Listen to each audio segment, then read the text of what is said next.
the real story about a buck named Curly with husband and wife team Josh and Kristen McDaniel. It's not just about shooting a 210-inch gross buck, and at the time was the largest buck ever taken by a woman with a bow. Oh my God! But the story itself is simply unbelievable.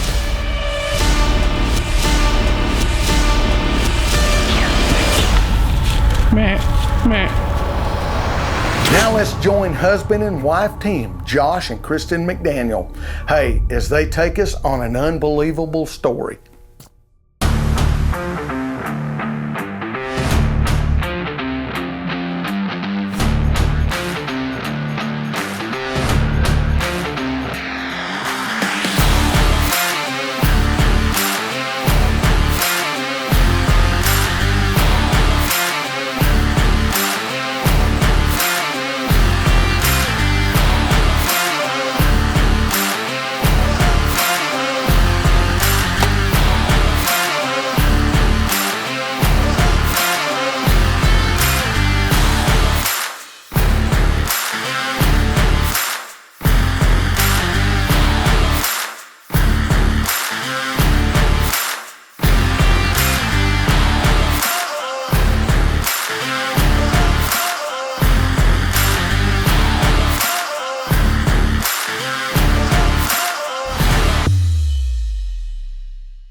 The story of Curly starts in spring of 2014. We're actually out in Kansas on a turkey hunt. One on the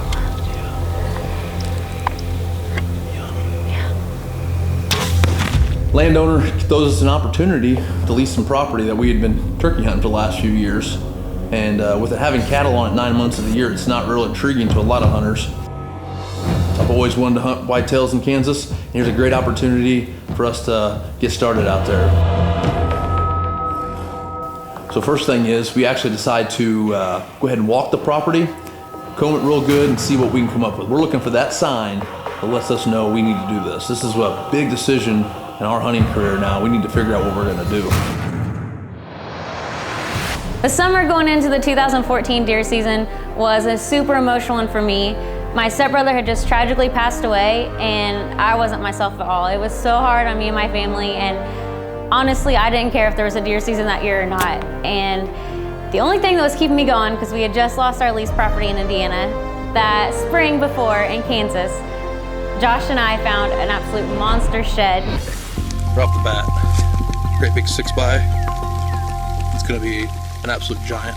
So we make it into this ridge, we find a giant 6x, probably 75, 76 inch horn. I'm super excited. Now I'm trying to find the other side. This might be the sign we're looking for. I walk about 3 or 4 more steps, walk around a cedar bush, and there lays the largest shed I've ever found. I can tell already that it's got a great big brow tine and a great big inside point. And here I slowly get over there and pick it up, and it's the heaviest, most mature, thick, tall tined antler I've ever found. That thing is a stud. Mainframe 6x with a great big inside point, a kicker in the back. Right here, this is our brand new property. Let's put on it. Holy crap. We go back to camp, come to landowners, I said, we want it. We found 2 giant sheds, 2 great big mature deer. We want to lease this. We got the sign from the good Lord. Hey, we need to give this property a try. We could not get it out of our head. We kept that shed on our coffee table and we looked at it every single day. We actually signed up agreement. We got it come to finalized on it. We like what we see. Now we fast forward through the whole summer, a lot of preparation. We go into the early fall. Now here we are, we're through October, into 1st of November, no luck. It's been a roller coaster season. We finally decide, you know what? We get a phone call from landowners saying, hey, you guys need to get out here. It's rocking. Everything's crazy. It's November 17th. We're on the road heading to Kansas. We couldn't wait to get out there. Our Indiana season was just, it wasn't going good at all.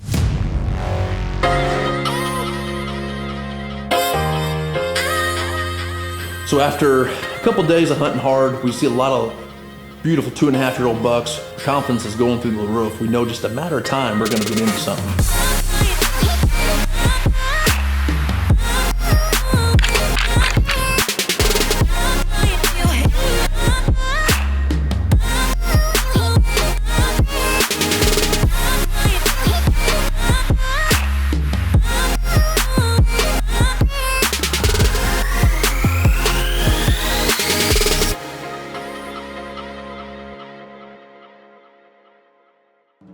Finally, on the morning of November 20th, pretty slow morning. We see a few does here and there, a couple little bucks, and about 1 o'clock in the afternoon, starts to warm up, sun gets up a little bit. We see a doe dive off across this big open field, and right behind her is this giant. Didn't even have enough time to get the camera on it, threw the binos up. Told her, I said, man, I tell you what, he come just right from the road there. That's where we found the shed at, just on the other side. And Josh got to thinking, he's like, hey, you know what, like, I know we were gonna sit all day, but he's like, I'm really thinking like if we sneak down and maybe kind of check the area out and see if, you know, where he came from, maybe get a game plan. We get over there though, and it's unbelievable. I get into some of the best deer sign we've ever seen. We got giant rubs. I'm talking this big around to this size, and they are just all over this 10 to 15 acre area. Man, he has got this place all tore up. We've got to get a setup in here. This is crazy. It was absolutely tore up with rubs and scrapes. I'd never seen anything like it in my life. It was absolutely crazy. So we knew what we had to do. We snuck out of there and we went and grabbed a set. We're gonna have an east to southeast wind the next few days.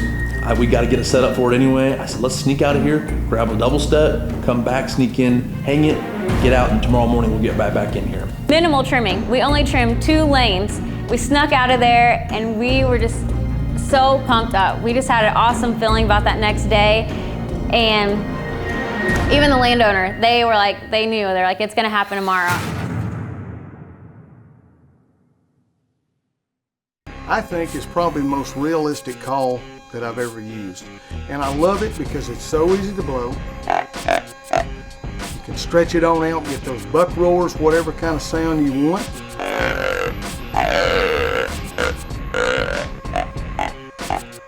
Just depends what location, what part of the country you're in.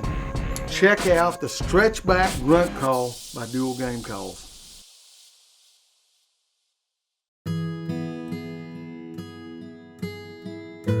So I had an arrowhead that was my stepbrother's. He was an avid arrowhead hunter, and it was this beautiful burgundy. It was actually like a broadhead tip. I had no clue at the time, and I just liked it, and I wanted to keep it to remember him.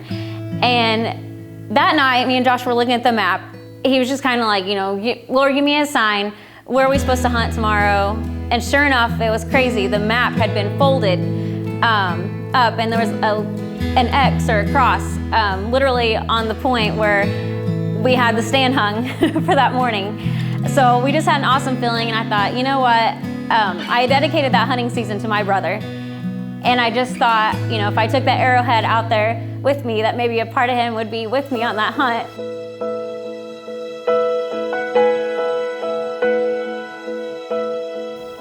So we got up that morning. I was sitting there, and I was pretty sure I seen a pretty good buck. And I told Josh, I was like, hey, there's a buck. And he's like, yeah, you know, just get ready. He couldn't see him from his angle. Ready. Big shooter. Don't whip. He's coming right at us. And I get up, I said, just get up and get ready. She grabs that bow, stands up, and I finally see him. And I see he's a giant. And he's about 60 yards away, and he's on a full march right to us. That's him, babe.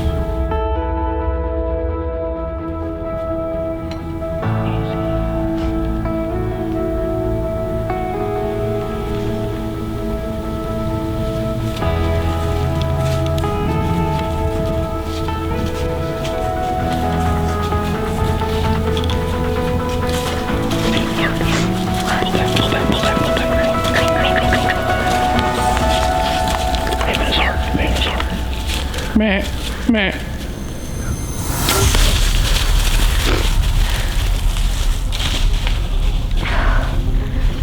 I thought I smoked him. Initially, I thought it was an awesome shot, and I was getting ready to celebrate, and I was pumped up, and I looked at Josh, and I couldn't help but second guess it, and I asked him how the shot was, and he said, it was a shoulder shot.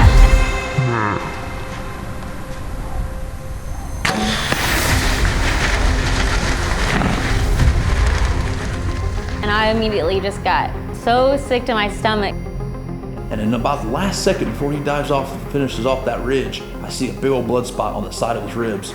And that has me a little bit more encouraged. I feel like maybe, just maybe, you punched in just enough at that range that you poked in just enough, and we maybe got at least one lung. Every hunter dreams of is getting an opportunity to buck like that. And I had dedicated that season to my stepbrother. I was an emotional wreck. I mean, still to this day, I cannot watch that hunt and not tear up. Yes, I do. I would look.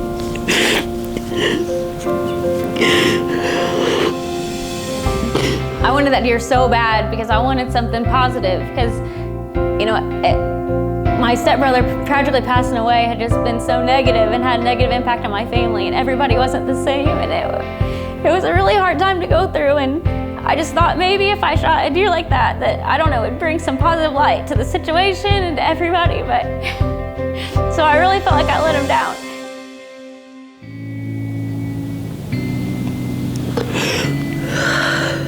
We were just sitting there, and me and Josh had a moment, and we both cried in that tree, and it just kind of hit him, and he said, with everything going on and just how it meant to be, all this was supposed to be, he said that, he's like, I just don't understand, like, how do we not find this deer? He's like, we're gonna find it.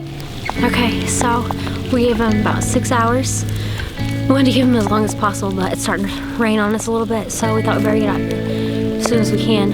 This is where we last seen him. He just went in the timber right here. We get back to where we hit it, we're back to the crime scene. We start looking around, we find the arrow. And we realized we definitely got better penetration than we thought. And right when he stopped and lost that arrow, there's a huge pile of blood.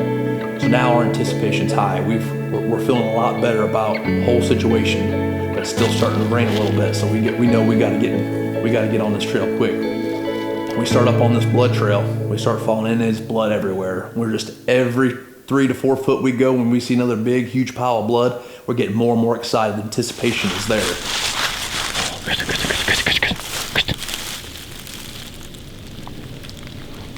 He's right there. Oh my God. You found him. Did you find him? No, I didn't. Oh my gosh. Oh my gosh. This thing's a monster. Oh my. Oh my gosh. Oh my. We slip up next to him, and I'm in just absolute awe. We get to within about 5-10 yards of this beast, and it's unbelievable. This thing is just the most majestic looking thing I've ever seen. His body looks like a cow laying there. His rack is just huge and massive. I knew at that point we had something world class on our hands. Girl, what did you just shoot? I shot a monster.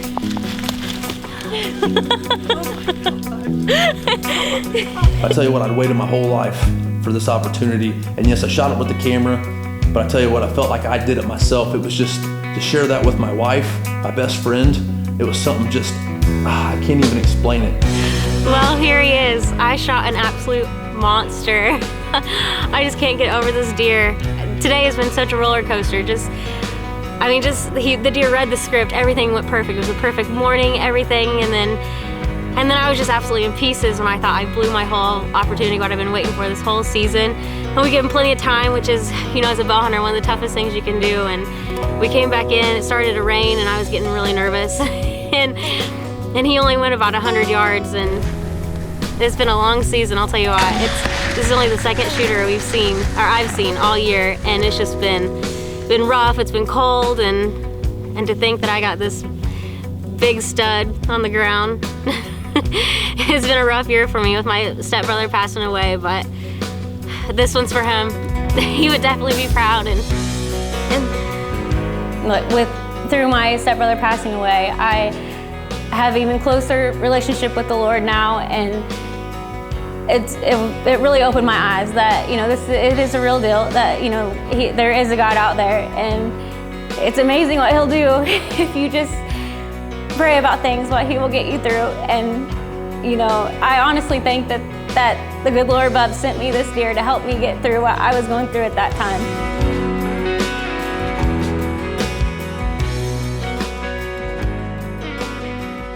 I want to thank Philip Vanderpool and the Virtue TV for allowing Josh and I to share the story of this hunt, and I hope you guys enjoyed it as much as we did.